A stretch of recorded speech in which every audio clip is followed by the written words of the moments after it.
Hi, I'm Bill O'Neill, and we're going to do quads today. 1, 2, 3, 4. We're doing the warm-up exercise that everyone across the board recommends you should learn and practice. One of the things I've seen online is there is lack of detail on this hand exercise. Sometimes they're leaving out fine points that make all the difference. So I want to try to point those out today. The quads, what we call quads, or 1, 2, 3, 4, is a left-right hand exercise. This is designed to get your hand on the fretboard and teach you one of two traditional hand positions. On my left hand, this is a traditional hand position. They tell you it's like you're holding a ball or an orange. So what you do is you take the thumb and you place it in the middle of the neck. These are some of the details that are often left out.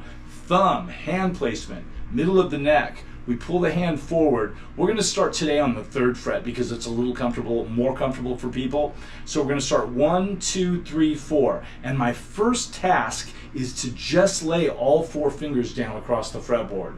This is sometimes very difficult. If our thumb is up here, we are unable to do this. That's why we pull the thumb down to the middle of the neck, and the hand comes across the fretboard, and you place your index next to the 3rd fret, tip of the finger, tip of the finger, tip of the finger, and we have 4 fingers now across 4 frets. On the right hand, we're going to be using downward pick motion, and when we pick a note with the left hand, 1, 2, 3, 4, we leave our fingers down. This is a detail that's often left out. So it's not only how do I get my hand into this position, but we're learning to minimize movement. Economy of motion. When we don't have to move, we don't want to move. So we're playing down, down, I leave the fingers down, and now I move to the next string. 2, 3, 4, next string, 2. This is the first half of the exercise the way I play it. 2, 3, 4, 1, 2. Using all downward pick motion. There we go. We get to the second half of the exercise. I like to shift. This is usually uncomfortable and tough for people. We're going to do a light gliding motion, moving up 1 fret on the fretboard. A light gliding motion. We want to practice this. So all 4 fingers stay down. We release the pressure, and it's like skating on the strings. So you get this real comfortable movement. Oftentimes what people will do is they push with all their fingers, and their 4th finger winds up on the same fret and they haven't moved at all. We want to be aware of that. I like to think of the 4th finger pulling the hand forward. So 4th finger, we move forward, and you can practice this a few times. And you're going to do this a lot. And this is the first place people usually have some difficulty. So we shift up, and now we're going to descend. We're going backwards. We're going to play 4, then we're going to lift up our 4th finger, 3, we're going to lift up 3, 2, and then we're going to 1. Now, the rule is all the way down, I keep my first finger down as a bookmark. It forces me to retain a proper position, and it keeps me from getting lost. These are things that will transfer into your playing. So it's not just for a drill, this is how we'll play. So we keep our first finger down, we reach over with our 4th finger on the 2nd string, and we pick. I then put my 3rd finger down, lift up my 4th, and pick. 2nd finger, lift up 3. Now the 1st finger comes down, and the 2nd finger lifts up. We're going to do that procedure all the way down. I'm going to leave my index down, I'm going to reach out with my 4th finger, 4, 3, 2, then 1. Then I'm going to do it again, 4. This is where it usually gets uncomfortable. You may have to adjust your hand and pull your hand out. 4, 3, 2, 1, 4, 3, 2, 1. And when I get to the bottom here, I'm going to shift up on my 6th string and start all over. So the exercise looks like this.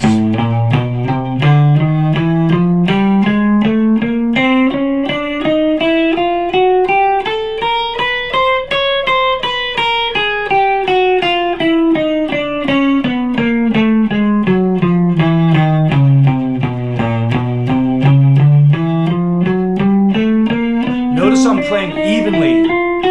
No gaps between strings. I'm on an even beat or even count. If I make a small mistake, I keep going. What you want to use next You want to do this every day, just like they say online. They tell you it's the truth. Play this every day. But we need a way to keep track of our progress and to achieve progress. The metronome is the best thing we can do. Our first goal is to try to get through this exercise evenly. And we want to start somewhere around 60 beats. So what we would like to do over the next few months, because this usually takes time, is set your metronome to somewhere around 60, and you would go, I'm looking for the accent, I'm going to give myself a 4 count. 1, 2, 3, 4, and I'll go 1, 2. This is step 1. Once you get to this point, you're on your way. 1, 2. Notice they're all even. I'm playing right with the metronome. Got to get to that next string. And when I play the note, I leave my fingers down. When I get to the first string, I'm going to shift, 4, 3.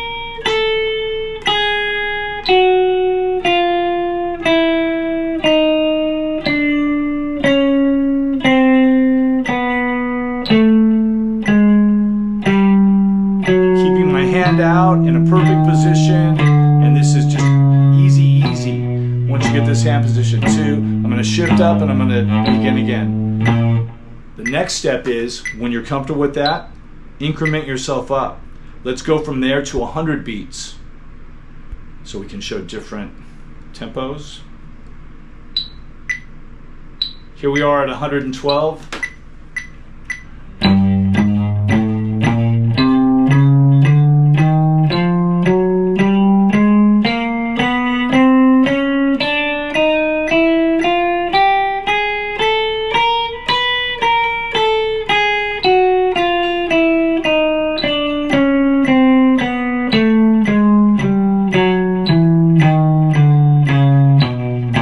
We can get to this tempo, somewhere around 110, 120.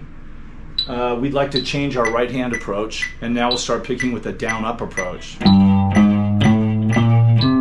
This is usually kind of uncomfortable at first.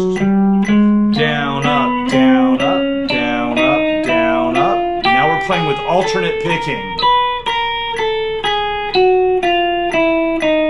So we'll do this for a week or two.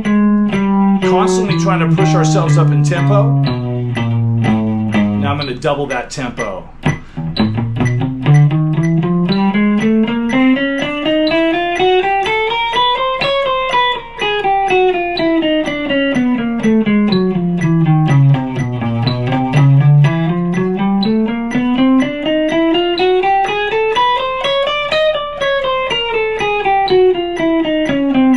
Now I'm going to quadruple that.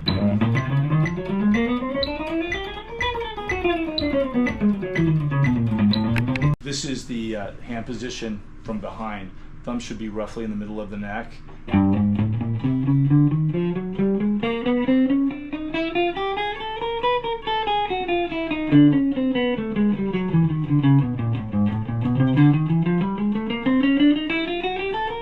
That's what we do. So make sure your thumb is not up here or your hand's not like this. This will not allow you to do this. Thumb is out and your hand should look pretty much like that.